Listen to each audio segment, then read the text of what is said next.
my mind, my eyes are always trying to find relationships between things. That is an amazing feat for an artist, a potter, a designer, to create a form and have its singularity and its simplicity present complexity. So my approach to complexity is to pile it on. It's to go looking for stuff and organizing it and trying to bring it up to a heightened level of visual complexity.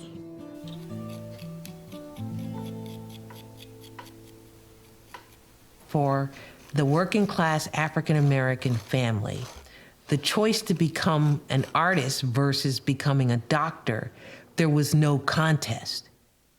You did not choose to be an artist. The idea of becoming an artist is always a dilemma.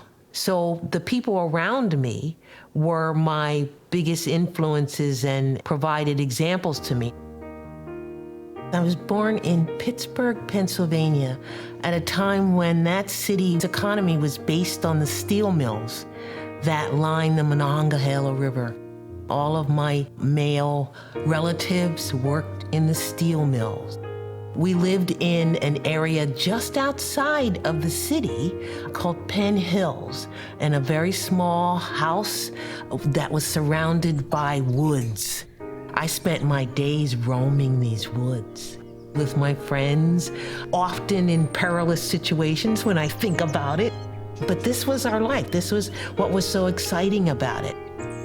I had this very kind of tactile, hands-on, risky childhood, but risk in ways that to me gave me a sense of, oh, I can do that. I'm the middle child. My brother, Frank, my sister, Adrian, we were all close to each other. My mom, Ernestine Carpenter, was an artist, but she was also very much about the academics. She was an English major at the University of Pittsburgh. And so we benefited from her sense of what was beautiful, and also her dedication and devotion to knowing things, education. And she was taking care of us in Pittsburgh. She was very conscious of the importance of the surroundings in her sense of who she was. So she had lots of house plants, and she collected dinnerware. It always had to be nice. Things always had to be nice.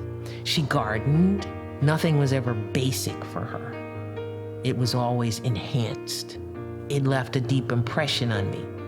Her own mother, Indiana Hudson, was this kind of feisty, wonderful little woman. She was an educator as well, and to supplement her income and to feed her 7 children, she had a beautiful garden, and it was situated on a very, very busy intersection in Pittsburgh.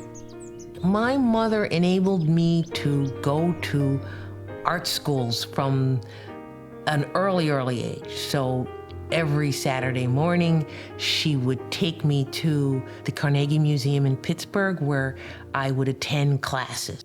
When we were in Philadelphia, art students leave. She would show me how to draw and give me things to copy. And there was never any reservation about me being an artist. Being one of just a few African American students at Tyler, there wasn't a big effort to show other African American artists. This is at the time of the Black Arts movement in the early 60s and 70s. So much was going on, but I wasn't being exposed to it. Rudy Staffel was there. Rudy Staffel was an amazing ceramic artist. His influence on me had less to do with things he said to me and more to do with how he was in his own skin, how he moved, how he responded to other people. Saying less was so potent because it always meant more. As an artist, my trajectory started as someone who drew things, then somebody who made pots, and then someone who was making pots that weren't very functional, to someone who started making things that were sculptural, meaning they had no functional association. Is process included in the spectrum of artistry? I generate shapes on the wheel using clay and put them in my objects. You know, these eggs are wheel-thrown eggs. Am I a potter? Because I started it on the wheel? So I just look at it in terms of my object. They're probably considered sculpture, but they are clay-based, and I make use of pottery processes to make them. There's a language of shape that if none of us had actual vocal language, we could communicate with shapes. I think that within every person there is this original shape. If they were going to do a self-portrait that was not of their face and body and physical appearance, what would their essential shape be? I think that mine has been about that helix spiral thing. I think that for some reason that also might have been what attracted me to learning how to throw on the wheel, because there it was. And I felt comfortable with it. I didn't have any ideas in the beginning about pots, but that movement felt essential. You know, you go into the garden and the spiral is everywhere. From the way plants grow, essentially the way they move. To me, time is a spiral. You know, time does have a shape. I like to get light underneath heavy things. Clay is associated with this kind of fragility, weight, stability, sits on a flat bottom. So one of my modes of thinking about sculpture was about defying that. Most of it does not sit on a flat bottom. It's poised on something that looks temporary. The title, Familiar Figure, implies that you are going to sense things that you know but don't have a name for. So the familiar figure is, you know, familiarity with all of these other implications. The sensuality, the scale of it being almost human scale. It could be a figure. It's femininity, but at the same time, it's utility because it looks like a pair of scissors. I work hard, but I'm not doing that in isolation. My greatest strengths tend to be from the observation of other strong people. You know, if they are unfortunate and things are not going well for them, that could be me too. You know, so every day is a gift. During Reconstruction, when there was the opportunity to acquire land, it had been promised 40 acres and a mule. That didn't always happen, but there were African-American cooperatives that were established. The Black Church, that was an important foundational institution, the cornerstone to helping to build and sustain 4 million people who had just been released from enslavement. Jim Crow and peonage and all of these different systemic government-supported ways of restraining and controlling that population of freed slaves was working against it. So there's this 2 steps forward, 3 steps back, that kind of experience. The series of works that I did about that addresses this idea of how important it is to create your own foundations. It's not about being held up by anyone. When I first started thinking about African American farms and gardens, it was in response to me thinking about myself and my grandmother, Indiana, and my mother, and being aware that obviously there are thousands, millions of African Americans farming and gardening. They don't show up in the magazines, the gardening magazines. They don't show up. Nobody talks about them. And so I started looking for African American farmers and gardeners. And in that hunt, I came across the book that Richard Westmacott did, in which he did a study of about 42 African American farms and gardens from the vantage point of an anthropological study. Many of them were farms that had been in these families for multiple generations back through, the turn of the century. And for them to still have that land was testimony to the tenacity of those families. In this country, anywhere, owning land is the most important representation of your ability to survive and to have power, land ownership. So when African Americans were denied this and all efforts were made to prevent it, it becomes very, very important and critical to the understanding of how a people have to somehow address that. So we make these appointments and we would drive to these farms through South Carolina and Georgia.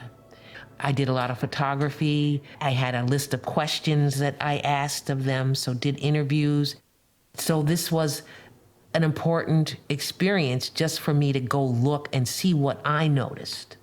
Richard Westmacott was very, very meticulous in his gathering of information and stories and in documenting these locations in the South. And his way of documenting them was with mapping.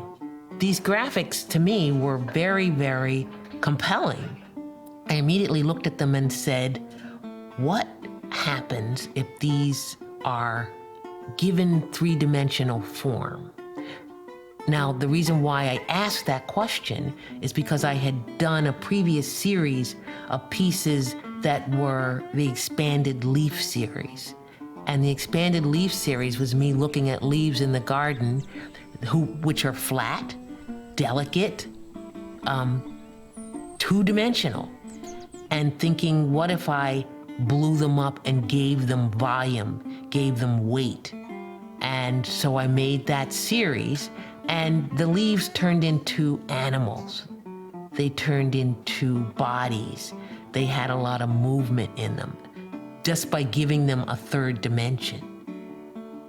So that's what motivated me to look at those maps and imagine them in a dimensional sculptural context and form. So in translating the maps, I looked at the shapes. If there was a circle, I turned it into a sphere. If there was a linear shape, I turned it into a tube. In doing that, I was able to create a vocabulary of shapes that I could put together as sentences. And so that's what's happening on these farm bowls, is that a lot of those expanded shapes from the maps show up as the objects that populate the rims of these bowls and become the topography for the bowls. Fences, eggs, buildings, leaf forms, plates of food. It was really important for me to make a piece that I was able to name for Indiana Hudson, my grandmother, who basically is the root of my making work about African American farmers and gardeners. This bowl is representing her. It's got her name on it. There's the fencing, which speaks to the garden she had in Pittsburgh. There is the house. the leaves are what she cooked, the greens, the kale, the eggs, preserving the food itself in the jars. This is clearly a rural setting that this bowl is creating and is evocative of. In making these bowls, I realize I'm not making something that's going to be functional, even though they are specifically identified as bowls. Therefore, my understanding of what's happening with these, what I hope will happen with these, is that they become emblematic of a way of life. And that way of life is something that connects us to history. And history, of course, is about a certain kind of present. And our present right now is one that is beginning to understand the importance of the connection between ourselves and its relationship to land, and the issues around climate change and how that is going to reconnect us, kicking and screaming often into this realization that we need to respect and to acknowledge our relationship. And so I hope that my bowls are symbols and emblematic of that call, that need to reconnect. Artists themselves, because of their proliferation, are a very, very critical component to the fight against this march towards a dark age that I see could easily take place in this country, given the violations of democracy. It's astonishing to me. And so I think that the fact that so many folks are making art about all of these different things, and clay is an important part of it, that to me is something to give one hope. Okay, I'm really excited about what I'm doing right now because it's making this wonderful connection between my two passions, which is making art sculpturally, using clay, and then working in gardens, designing gardens. And I've got a project now at the Woodmere Art Museum, which allowed me to design a form, actually two forms, that wander across the landscape. They're made in the style of an ancient planting technique called a hugel, which is a mound. So they're raised beds, but as a sculptor, it allows me to undulate, to curve, to have things interrelate, and work with plants. So the compulsion to shape things now is happening on a much larger scale. And in some ways, it's even more animated because I'm dealing with plants, but I'm still connected to working with the earth and shaping the earth and all of those things that go along with observing just how shapes can change and how they become animated. And for me, that's the excitement. So I'm looking forward to doing more projects.